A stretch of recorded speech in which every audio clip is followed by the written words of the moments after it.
उस वकील को तो चौराहे पर खड़ा करके फांसी दे देना चाहिए। हमारे पीड़ित परिवार के लोगों के साथ क्या अपमान होगा। अब कहां जाएंगे हम न्याय की गुहार लगाने जब सीजीआई ही सुरक्षित नहीं है। इस देश में जाति जो है वो प्रधानमंत्री, राष्ट्रपति, उपराष्ट्रपति और सीजीआई से भी बड़ी होती है। आज chief justice of India B R. Gavai को एक वकील ने जूता फेंककर भरी अदालत में मार दिया सुनवाई के दौरान और कहा कि हम सनातन का अपमान नहीं सहेंगे। सोचिए, गवई जो है वो चीफ जस्टिस ऑफ इंडिया हैं। हम हर बार अपने दलित पिछड़े साथियों के लिए कोई ना कोई नया संदेश लाते हैं।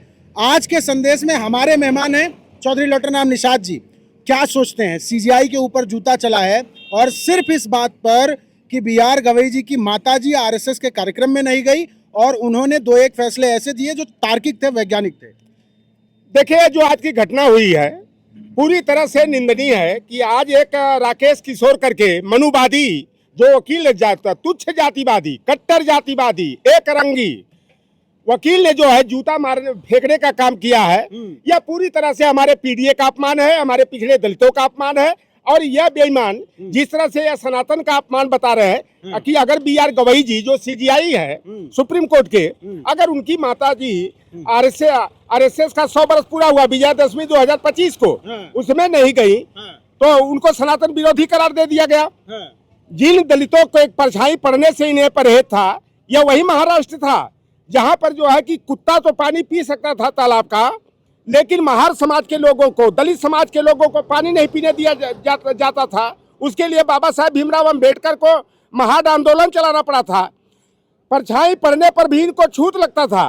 और इस तरह का सनातन कौन सी सनातन का बात करते हो आप? साफ कर दो। सनातन का मतलब चुटियाधारी होता है। सनातन का मतलब जो है कि केवल टीका लगाने वाला होता है। तो इस तरह की जो व्यवस्था है, आरएसएस का मतलब अभी लोग नहीं जानते। कहते हैं राष्ट्रीय स्वयंसेवक संघ, राष्ट्रीय स्वयंसेवक ऐसी ये संस्था है, कहते हैं विश्व की सबसे बड़ी संस्था है, स्वयंसेवी संस्था, लेकिन जिसका पंजीकरण नहीं है, रजिस्ट्रेशन नहीं है। और आरएसएस का फुल फॉर्म होता है रेशियल सुपरमैसी सिस्टम। तो क्या आरएसएस इतना हावी हो गया कि सीजीआई के ऊपर जूते मरवाएगा? सरकार किसकी है? सरकार सरकार सीजीआई से बड़ी होती है। सामंतवादी। देखो, न्यायपालिका को सर्वोच्च स्थान दिया जाता है।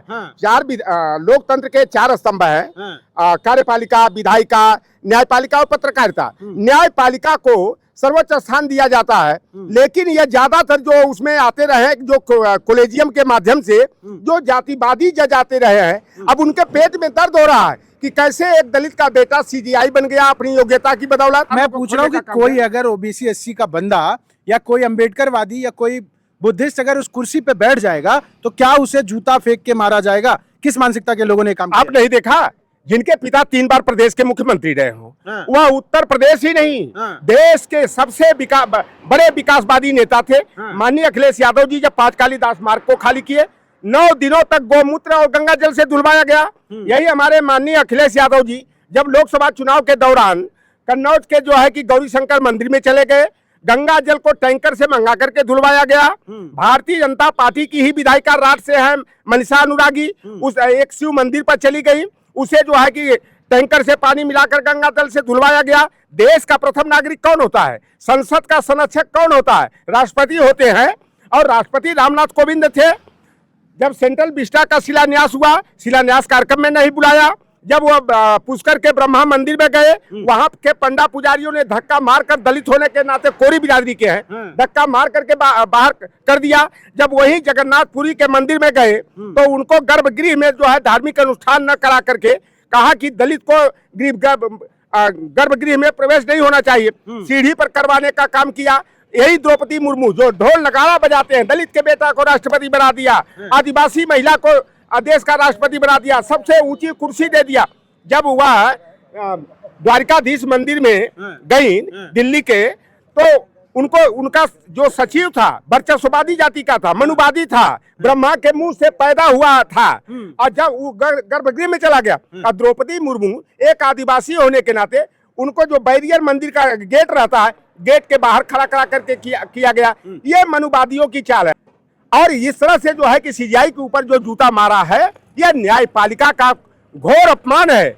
और अगर केंद्र की सरकार जो है अगर सख्ती नहीं बरतती है, उस वकील को तो चौराहे पर खड़ा करके फांसी दे देना चाहिए जो न्यायपालिका हमारे लोकतंत्र का सर्वोच्च स्थान है, उसके सीजीआई का इस तरह का अपमान, तो यह जातिवाद जो है सर चढ़ के बोल रहा है। सीजीआई के साथ क्या इस तरीके की घटना को किस नजर से देखते हैं और आखिर में आप क्या चाहते हैं, क्या होना चाहिए? देखिए, अगर सीजीआई के साथ इस तरह का घोर अपमान ये हुआ है कि उनके ऊपर जो है कि एक जातिवादी मनुवादी जो है अगर जूता फेंक के मारता है, तो समझ लो कि हमारे पीड़ित परिवार के लोगों के साथ क्या अपमान होगा। अब कहां जाएंगे हम न्याय की गुहार लगाने, जब सीजीआई ही सुरक्षित नहीं है तो हमारे लोहार कुहार सुनार मलाह केवट कुर्मी छबार पासी धरकार अहिर जाट गुजर की स्थिति क्या होगी?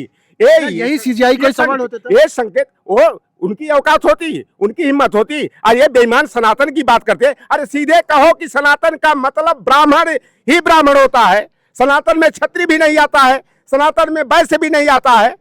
वो कहो ना तुम अपनी धर्म की दुकान चलाओ, वर्ण व्यवस्था को लागू, ये मनुस्मृति के विधान को लागू करने का ये संकेत दे रहे हैं। हाँ। कि आप कितनों बड़े हो जाओ, ऊंची कुर्सी पर पहुंच जाओ, हाँ। लेकिन मनुवादियों की नजर मतलब में इस देश में जाति जो है वो प्रधानमंत्री, राष्ट्रपति, उपराष्ट्रपति और सीजीआई से भी बड़ी होती है। देखिए, अभी तक तो यही कहा जाता था कि न्यायपालिका इतनी बड़ी संस्था है कि प्रधानमंत्री को भी जेल में डाल सकती है, मुख्यमंत्री को भी डाल सकती है। प्रधानमंत्री इंदिरा गांधी को जेल में डाला, लालू प्रसाद यादव को जेल में डाला, केजरीवाल को जेल में डाला, तमाम सीजीआई पे जूते पड़ रहे हैं। अब सीजीआई पर ही जूते पड़ रहे हैं, तो न्यायपालिका से तो हम जैसे लोगों का कौन सा भरोसा करें कि हम न्यायपालिका का दरवाजा खटखटाएंगे, हमारे पिछड़े दलित समाज के लोग, और उनको न्याय मिल जाएगा। इस तरह का ये जातिवाद है और ये जो कुछ घटनाक्रम हो रहा है, देखो इतिहास परिवर्तन का नाम है। अब हमारे पीढ़ी के परिवार के जो लोग हैं, यह सोचे, गंभीरता से विचार करें कि आज एक सीजीआई जो सर्वोच्च संस्था के जो है कि सर्वोच्च पद पर विराजमान है, उनके साथ ऐसा अपमान होता है, तो मछली मारने वाले, ताड़ी उतारने वाले, सुअर पालने वाले, भेड़ बकरी पालने वाले, गाय भैंस चराने वाले, खेत खलिहान में काम करने वाले के साथ कैसा बर्ताव होगा? बिल्कुल, यह बड़ा चिंता का विषय है और यह इस पर जो है लंबा विमर्श होना चाहिए। तो ये साफ तौर पर आप देख सकते हैं कि इस देश में मनुवाद किस तरीके से हावी है। जाति विशेष से नहीं आते हैं, अगर किसी के धार्मिक, माफ कीजिएगा, राजनीतिक धार्मिक एजेंडे को सूट नहीं करते हैं, तो आप सीजीआई में हो तो आपके ऊपर जूता चल सकता है। सोचिए कि किस मानसिकता का व्यक्ति उस कोर्ट में रहा होगा जिसने सीजीआई के ऊपर इस कॉन्फिडेंस से जूता फेंक दिया है कि सीजीआई कुछ कर नहीं पाएंगे, और चिल्ला रहा है, नारे लगा रहा है कि सनातन का विरोध और सनातन का अपमान हम नहीं सहेंगे।